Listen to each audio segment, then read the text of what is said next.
कि जैसे सूरज उगलबा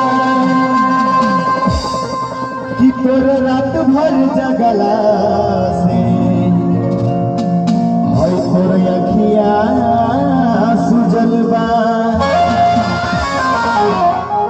बना दे चाहे हमके आवारा आ तोरे को मारता दिला बेचारा कि तोरा दीन दुनिया आज लूट जाए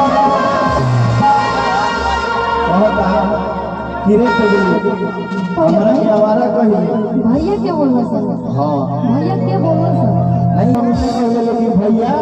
मत कहो तो वह लड़का कहता कि पागल बना दे चाहे हमके आवारा आ तोरे पे मारता और लड़का के दिल सारा कि तेरा बिन दुनिया हमारी आज लूट गई रे आ भैया कह जन रे पगली दिलवा टूटिए नहीं जाई